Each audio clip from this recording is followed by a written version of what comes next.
Hi friend, this is Vipin. Welcome to Guruji maker. आशा करते हैं आप लोग बहुत अच्छे होंगे। तो फ्रेंड, आज सीटी मैथ की तीसरी क्लास है, जहां पे हम आज फिर से 10 से 12 क्वेश्चन का डिस्कस बहुत ही कम टाइम में करेंगे और ये मान चलिए आपके एग्जाम में डायरेक्टली ऐसे क्वेश्चन पूछे जाएंगे। तो बिना समय गवाए हम चलते सीधा अपने कंटेंट पे।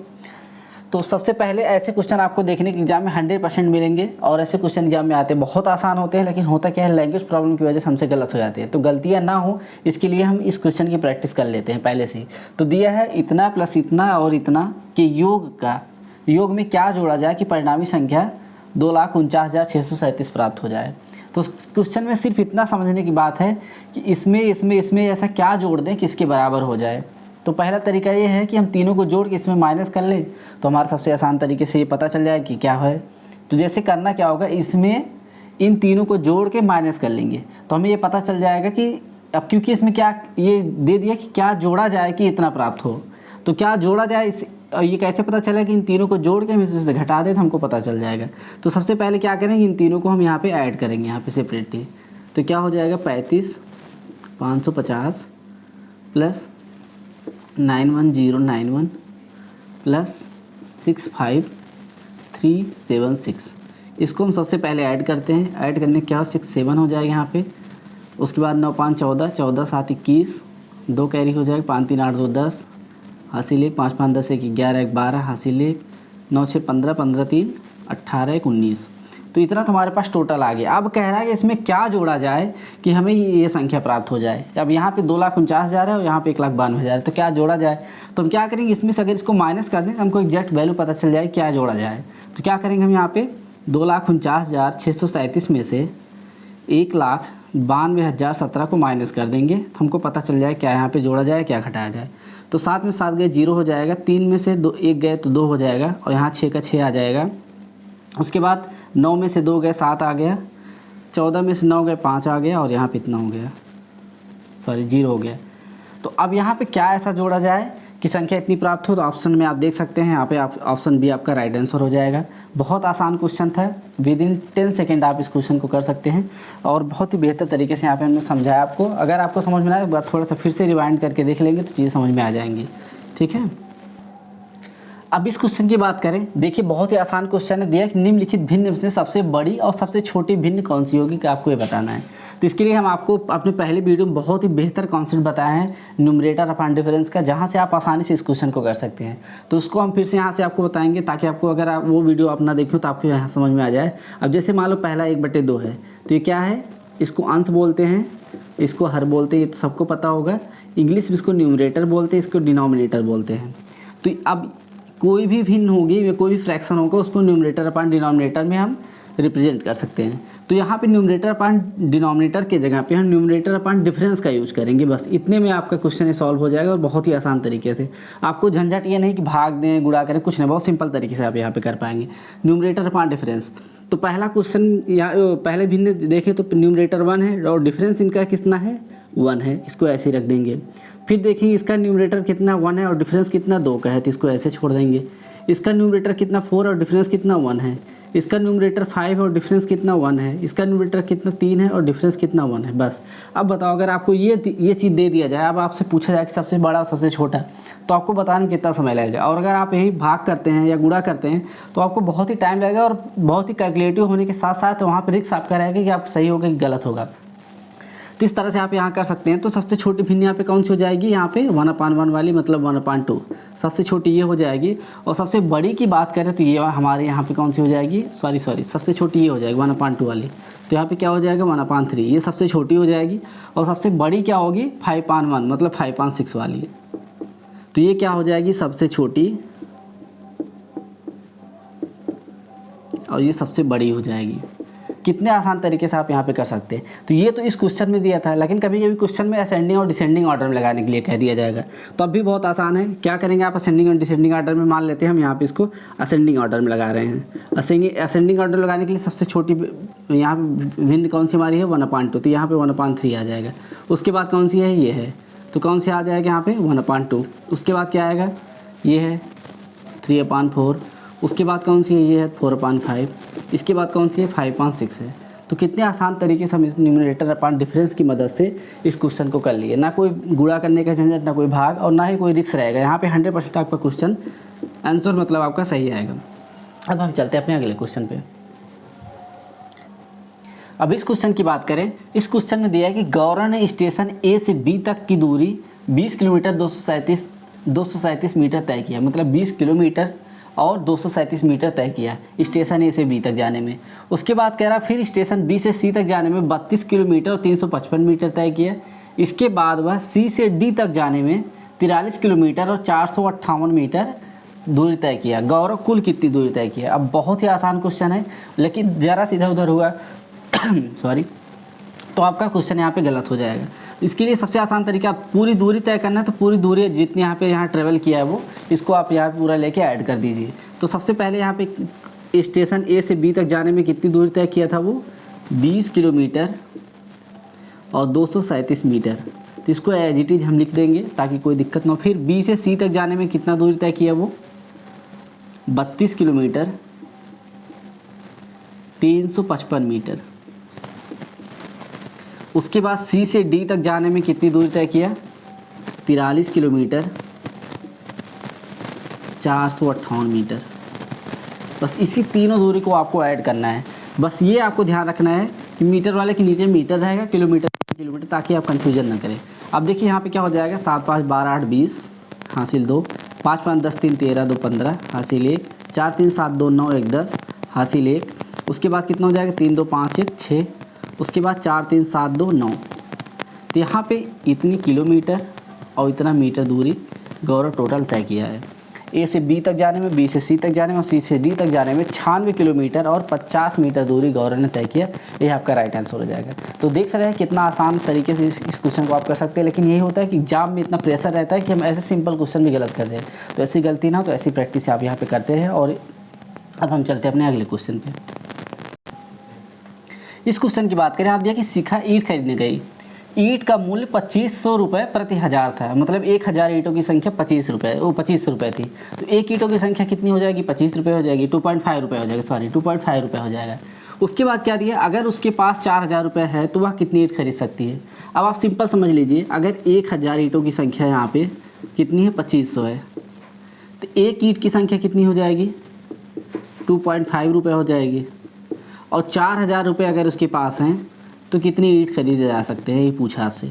तो अगर आपको एक ईंट का जितनी कीमत है वो मिल गया है, तो इसमें इसका भाग दे देंगे तो आपको टोटल ईंटों की संख्या यहाँ पे मिल जाएगी। तो क्या करेंगे आप यहाँ सिंपल सा भाग देंगे 4000 बटे 2.5। अब देखो इस पॉइंट को हटाने के लिए ऊपर नीचे 10 का मल्टीप्लाई कर दिए ताकि आसान हो जाए। आप चाहे तो डायरेक्टली कर सकते हैं, बट अगर आप इस तरह से करेंगे तो आपको चीज़ें बहुत आसान रहेंगी। तो क्या हो जाएगी यहाँ पे 40,000 और ये हो जाएगा बटे 25। तो ये क्या हो जाएगा 25 के 25 बचेगा 15, मतलब 150 हो जाएगा। 25 छक्के 150 और 2 जीरो यहाँ पे उतर जाएगा 1600 ईंट। तो बहुत ही आसान तरीका था। यहाँ पे क्या है, एक ईंट का मूल्य 25 रुपये प्रति हज़ार था, तो एक ईंट हम यहाँ पे निकाल लिए कितने रुपए का हो गया, 2.5 रुपये का हो गया। तो 4000 रुपये अगर उस शिखा के पास है तो कितनी ईंटें वो खरीद सकती है, तो 1600 ईंटें यहाँ पे खरीद सकती है। तो आपका राइट आंसर क्या हो जाएगा 1600 ईंटें। अब हम अगले क्वेश्चन की बात करें। अगला क्वेश्चन भी बहुत आसान है और इसी तरह से, मतलब आसान तो नहीं रहते, लेकिन ऐसे क्वेश्चन हम लोग गलत करके चले आते हैं, जो कि बहुत आसान, सच में देखा जाए तो आसान ही रहता है, लेकिन हम लोग गलत करके चले आते हैं। तो अगला क्वेश्चन है, निम्नलिखित में से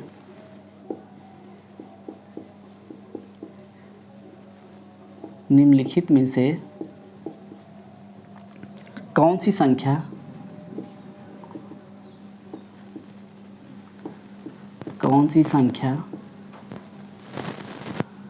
पूर्ण घन नहीं है। तो ऐसे क्वेश्चन में आपको ऑप्शन की ज़रूरत होगी, तो हम ऑप्शन आपको यहाँ पे दे रहे हैं। जैसे पहला ऑप्शन यहाँ पे कितना है 729 है, दूसरे ऑप्शन की बात करें तो 1000 है, तीसरे ऑप्शन की बात करें तो 216 है और चौथा ऑप्शन आपका यहाँ पे कितना है 333 है। तो आपसे एकदम सिंपल क्वेश्चन पूछा, अगर आपको क्यूब आता हो 1 से लेकर 10 तक, तो यहाँ से आसानी से आप यहाँ पे इसकी वैल्यू निकाल सकते हैं, बहुत ही आसान तरीके से। तो पूछा क्या है, कौन सी संख्या जो पूर्ण घन नहीं है। ध्यान दीजिएगा, पूर्ण घन नहीं है, ताकि क्योंकि नहीं वाले में बहुत कंफ्यूज, फटाक से आपको पहला दिख जाएगा तो आप आंसर मार्क चले जाएंगे, पता चला कि ये सारे घन हैं यहाँ पे। ठीक, तो नहीं आपसे पूछा है तो आपको देखना होगा कौन सा यहाँ पे घन है कौन सा नहीं है। अगर इसकी बात करें तो 9 का क्यूब है। ठीक, कैसे 9 9 81 हो जाएगा और 81 में 9 को मल्टीप्लाई कर दें 9 के 9 9 8 72 हो जाएगा। तो ये कितने का क्यूब है, 9 का क्यूब है। इसकी हम बात करें तो ये 10 का क्यूब है, तो ये भी हमारा क्यूब है। इसकी बात करें अगर तो ये 6 का क्यूब है, क्योंकि देख ले अगर देखना चाहे 6 36 गुणे 6 कर देगी 6 36 36 18 3 21 216, तो ये 6 का क्यूब है। लेकिन ये किसी का क्यूब नहीं है 333, बल्कि ये स्क्वायर भी नहीं ना तो क्यूब है, तो यही आपका यहाँ पे सही हो जाएगा। यही क्या है, पूर्णघन नहीं है। अब हम चलते हैं अपने अगले क्वेश्चन पे, ठीक है। इस क्वेश्चन की अगर बात करें, देखिए ऐसे क्वेश्चन 100% आपको एग्जाम में देखने को मिलते रहेंगे, समझ लीजिए। दिए निम्नलिखित में से कौन सा आरोही क्रम में है, और बहुत ही आसान क्वेश्चन है, हम लोग फटाफट इसका चेक करते चलेंगे। आरोही क्रम और अवरोही क्रम थोड़ा सा समझ लीजिए। देखिए जब भी अगर आरोही अवरोही में आपको दिक्कत हो तो फटाक से इंग्लिश वाला उसको आप देख लीजिए एक सेक्शन, वहाँ पे असेंडिंग और डिसेंडिंग ऑर्डर दिया रहेगा। तो असेंडिंग का मतलब होता है आरोही क्रम और डिसेंडिंग का मतलब होता है अवरोही क्रम। तो आरोही क्रम का मतलब क्या होता है, बढ़ते क्रम, और अवरोही क्रम का मतलब क्या होता है, घटते क्रम। तो ये जानते रहिएगा। तो यहाँ पे आरोही पूछा है तो हमको बढ़ते क्रम में चीज़ों को ढूंढना है। तो अगर हम देखिए इस ऑप्शन को, तो यहाँ पे क्या घट रहा है, 80 है फिर 8 है, ये तो ये हमारा ऑप्शन एलिमिनेट हो गया, ठीक। अब बाकी हम यहाँ पे चेक करते हैं। पहले ऑप्शन की अगर हम बात करें तो यहाँ पे सबसे छोटी वैल्यू है, ठीक है। उसके बाद 8.06, उसके बाद 8.006, लेकिन यहाँ पे ये वैल्यू इससे ये वाली बड़ी है, तो यहाँ पे छोटी आ गई, मतलब ये क्रम गड़बड़ हो गया हमारा। तो ये ऑप्शन हमारा गलत हो जाएगा, समझ रहे हैं। मतलब ये वैल्यू यहाँ पे आना चाहिए था, इसको यहाँ पे होना चाहिए था, लेकिन ऐसा हुआ नहीं, तो ये हमारा गड़बड़ हो गया। दूसरे ऑप्शन की बात करें तो पहला है सबसे छोटा, ठीक है। दूसरे ऑप्शन में ये है, ये भी ठीक है। तीसरे पे ये है, अगर इसको हम देखें तो ये भी ठीक है। चौथे ऑप्शन की अगर हम बात करें तो यहाँ पे ये भी ठीक है, और 8.006 ठीक। उसके बाद 8.06 ये हमारा राइट आंसर हो जाएगा। यहाँ पे अगर हम देखेंगे तो यहाँ से आपको आसानी समझ में आ जाएगा, क्योंकि सबसे छोटी वैल्यू ये है, उसके बाद यहाँ पे ये है, उसके बाद अगर हम बात करें, अच्छा नहीं थोड़ा सा यहाँ पे, अच्छा ये थोड़ा सा कन्फ्यूजन हो गया यहाँ पे। ये ऐसे ही होता है, देखिए अगर आप ज़रा सा लापरवाही करेंगे तो आपको यहाँ पे गलत हो जाएगा। ये वैल्यू बड़ी है, ये वैल्यू इससे छोटी है, ठीक। तो ये वैल्यू पहले आनी चाहिए थी, ये ऑप्शन भी आपका यहाँ पे गलत हो जाएगा। ये उसके बाद ये छोटी, उसके बाद फिर ये बड़ी, फिर ये बड़ी, फिर ये, तो ऑप्शन सी आपका यहाँ पे राइट आंसर हो जाएगा, ठीक है। तो देख रहे होंगे आप, यहाँ से ज़रा से हमसे लापरवाही और यहाँ पे क्वेश्चन गलत हो गया। तो इसी तरह से गलती होती है और आप हम लोग फटाक से टिक करके बढ़ जाएंगे और हमको लगेगा हमने सही किया है। तो ज़रा से लापरवाही ना हो, ये सब चीज़ ध्यान से देखिएगा। और देखिए इन्हीं दोनों में थोड़ा सा कन्फ्यूजन हुआ हमको, आपको नहीं होना चाहिए। 8.006 और 8.06 ये वैल्यू छोटी है और ये बड़ी है, ये पहले आ गई तो इसको यहाँ पे आना चाहिए था, क्योंकि हम लोग आरोही क्रम निकाले। आरोही क्रम का मतलब क्या होता है कि बढ़ते हुए क्रम में, और ये पहले ही बड़ी संख्या यहाँ पे आ गई, ये छोटी हो गई, तो इसलिए यहाँ पे इसको होना चाहिए था। तो ऑप्शन सी आपका यहाँ पे राइट आंसर हो जाएगा। अब हम चलते हैं अपने अगले क्वेश्चन पे। अगले क्वेश्चन की बात करें, ये भी एग्जाम का क्वेश्चन है और बहुत ही बेहतर तरीके से हम लोग यहाँ पे करेंगे। दिया है कि यदि 0.007 divided by p equal to 0.01 है तो p का मान होगा। अब देख रहे होंगे आपसे कितनी इजी क्वेश्चन कराए जा रहे हैं, और यही क्वेश्चन आपके एग्जाम में आएंगे। मान चलिए देखिए 15 नंबर का जो कंटेंट बेस्ड क्वेश्चन हम वही करा रहे हैं। 15 में से आप ये मान चलिए 12 से 13 क्वेश्चन आपके एकदम इजी रहेंगे, एकदम इजी, आप फटाक से देख के कर लेंगे। 2 क्वेश्चन ऐसे रहेंगे जो आपको थोड़ा सा उलझाएंगे। तो इस 2 क्वेश्चन को हम लोग प्रैक्टिस समझ लिए अभी से कर रहे हैं कि आराम से आपका यहाँ पे 12 से 13 नंबर आपका आराम से आ जाएगी, मान के चलिए आप, ठीक है। बस ये है कि आप हमारे साथ यहाँ पे रेगुलरिटी मेंटेन किए रहिए, और मान के चलिए 15 से 16 वीडियो जाते जाते जब तक आपका सीटेट एग्जाम उसके पहले हम मतलब मान चलिए 10 से 15 दिन पहले ही हम ख़त्म कर देंगे, और तब तक आपका आराम से 12-13 नंबर आना शुरू हो जाएगा 15 में से। और उसके बाद हम पेडागोजी 1 हफ्ते पढ़ा देंगे, आराम से आपके वहाँ पे भी 12-14 नंबर आना शुरू हो जाएंगे। तो आराम से आप ये मान चलिए कि 20+ आपके नंबर रहेंगे मैथ में एकदम आराम से। मतलब उसमें ये नहीं, अब जैसे हम यहाँ कहते हैं 30 आउट ऑफ 30, बहुत कम स्टूडेंट के आते हैं 30 आउट 30, लेकिन हम आपसे जेन्युइन बात कर रहे हैं, क्योंकि मैं भी एक स्टूडेंट था, तो मुझे भी इसलिए समझ में आती है कि हाँ 30 आउट ऑफ 30 लाना कहने की बस बात होती है, इतना आसान नहीं होता है। तो लेकिन ये मान चलिए कि 20+ आपके रहेंगे, ये मान चलिए कि 25 के आसपास आपका नंबर रहेगा अगर आप हमसे पढ़ रहे हैं तो, ठीक है। अब हम चलते हैं अपने अगले क्वेश्चन पे। इस क्वेश्चन की बात करें आप देखिए कि यदि इतना बराबर इतना तो p का मान पूछा है। तो सबसे पहले तरीके क्या करेंगे हम लोग, इसको 0.07 अपान p बराबर 0.01 ऐसे लिखने के बाद इसको पक्षांतर कर लेंगे, तो क्या हो जाएगा 0.007 अपान 0.01 बराबर p के। अब ये तो p की वैल्यू हो गई, लेकिन क्या यहाँ से p की वैल्यू डिफाइंड हो पाएगी, नहीं। तो अब देखो पहला तरीका क्या है, 2 अंक पे दशमलव, यहाँ पे 3 अंक पे दशमलव है, तो सीधी वैल्यू हमको 0.7 आ जाएगा। अब कुछ लोग समझ में आ गया होगा, लेकिन कुछ लोग को नहीं समझ में आएगा। तो जिसको नहीं समझ में आया होगा उसके लिए हम यहाँ पे आपको बता रहे हैं क्या करना है आपको। 0.007 अपान 0.01 ऐसे दिया है, इसकी वैल्यू इतनी आएगी। कैसे आएगी देखना हो तो आप देख सकते हैं। ऊपर क्या सबसे आसान तरीके क्या है, 1000 का मल्टीप्लाई ऊपर कर दीजिए, नीचे भी 1000 कर दिए। 1000 का क्यों हम कर रहे हैं, ताकि ये जो वैल्यू 0.007 इससे 7 हो जाए। नीचे वाला हम लोग देख लेंगे, ठीक। तब ये वैल्यू कितनी हो जाएगी, 7 बटे, और यहाँ पे 2 पे दशमलव है तो 2 पे दशमलव लगा देंगे तो ये कितना हो जाएगा, 10 हो जाएगा, 7 बटे 10। अब ये वैल्यू कितनी हो जाएगी, अब तो ये आसान हो जाएगा आपके लिए निकालना। ये कितनी हो जाएगी, 0.7, जो कि इसके बराबर है। आई थिंक आपको चीज़ समझ में आए होंगी, ठीक है। अगर नहीं समझ में, एक बार थोड़ा सा वीडियो को फिर से रिवर्स करके देखेंगे तो 100% समझ में आएगा, ठीक है। ज़्यादा यहाँ पे कुछ ऐसी उलझन वाली बात नहीं है। अब हम चलते हैं अपने अगले क्वेश्चन पे। इस क्वेश्चन की अगर बात करें, देखिए दिया कि पैटर्न का अवलोकन कीजिए और खाली स्थान को भरिए। अब खाली स्थान यहाँ पे इसकी बात कर रहे हैं, यहाँ पे खाली स्थान है। बाकी यहाँ पे पैटर्न को देखिए और आप खाली स्थान को भरिए, यह क्या है। और आपके ऑप्शन यहाँ पे दिए हुए हैं। देखिए बहुत ही आसान है, क्या है, 1 + 2 + 3 + 4 = 10, जो कि यहीं पे ऐड किया गया है। 4 3 7 2 9 1 10, इसको ऐड कर दिया गया है। फिर 1 को हटा के 2 से काउंट किया गया, 2 3 4 5, तो 5 4 9 3 12 2 14। तो मतलब क्या किया गया है, 1 को छोड़ा जा रहा है और सबको ऐड कर दिया जा रहा है, ताकि यहाँ पे श्रृंखला बन जाए हमारी। अब यहाँ पे 2 को छोड़ दिया गया तो 3 को ऐड किया गया है, तो 3 4, अब यहाँ क्या आएगा, 5 आएगा डेफिनेटली हमारा। तो यहाँ पे 5 आएगा। अब इसको हम अगर ऐड कर दें कितना हो जाएगा, 5 6 5 11 11 4 15 15 3 18, तो 18 हो जाएगा। तो जिस ऑप्शन में 5 और 18 होगा, ये ऑप्शन आपका सही हो जाएगा। तो यहाँ पे ऑप्शन सी आपका राइट आंसर हो जाएगा। अगर इसको आगे आप देखना चाहें तो देखो 3 को छोड़ के 4 किया गया, 4 5 6 7 और 7 6 13, 13 5 18, 18 4 22। तो इस तरह से यह क्वेश्चन बहुत आसानी से आप सॉल्व कर सकते हैं। अब हम चलते हैं अपने अगले क्वेश्चन पे। जो भी कोई कन्फ्यूजन आप कमेंट बॉक्स में पूछ सकते हैं। इस क्वेश्चन की बात करें, इसमें दिया कि निम्नलिखित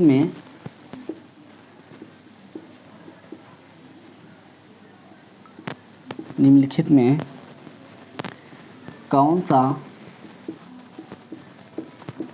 इन्वर्टेड कामा में दिया है 1 और 6 दशांक, 1 और 6 दशांक है। आपसे ये क्वेश्चन पूछा है और आपके ऑप्शन पे यहाँ पे दिया है। पहले ऑप्शन की बात करें तो दिया है 0.16, दूसरे ऑप्शन की बात करें तो दिया है 1.6, तीसरे ऑप्शन की बात करें दिया है 1.06, चौथे ऑप्शन की बात करें दिया है 16.0। अब देखिए ये क्वेश्चन बहुत आसान है, बस आपको इस लैंग्वेज को समझना होगा। पहले क्या दिया है, 1 दिया है, 1 और 6 दशांक। तो 1 और 6 दशांक, अब देखो यहाँ पे ये वाला ऑप्शन तो एलिमिनेट हो जाएगा, क्योंकि यहाँ पे दिया है कि 16, तो 1 और 6 दशांक तो होगा नहीं। तो 1 और मतलब तो 1 को हम ऐसे रहने और 6 दशांक, तो 6 का 10वां भाग की बात कर रहा है, 6 बटे 10 हो जाएगा। तो क्या हो जाएगी, 1 प्लस हो जाएगा और ये कितना हो जाएगा 0.6, इसको ऐड करेंगे तो 1.06 आएगा। तो ऑप्शन बी आपका राइट आंसर हो जाएगा। आई थिंक चीज़ आपको समझ में आएगी। फिर से अभी थोड़ा समझा देते हैं। एक, अब देखो 6 दशांक का मतलब देखो, अगर यहाँ पे दिया होता शतक या शतांक दिया होता तो हम लोग यहाँ 6/100 करते, लेकिन दशांक दिया है तो हम यहाँ 6/10 किए हैं। 6/10 की वैल्यू कितनी होती है, 0.6 होती है, और 0.6 को इसमें ऐड करेंगे 1.6 आ जाएगा। ऑप्शन बी आपका राइट आंसर हो जाएगा। अब चलते हैं नेक्स्ट क्वेश्चन पे हम। अब इस क्वेश्चन की बात करें, ये भी क्वेश्चन आपके एग्जाम में बहुत बार देखने को मिलेगा, ठीक है। दिया है कि 9.2 गुणे 4.9 गुणे 3.1 अपान 5.06 गुणे 2.84 दिया है का सबसे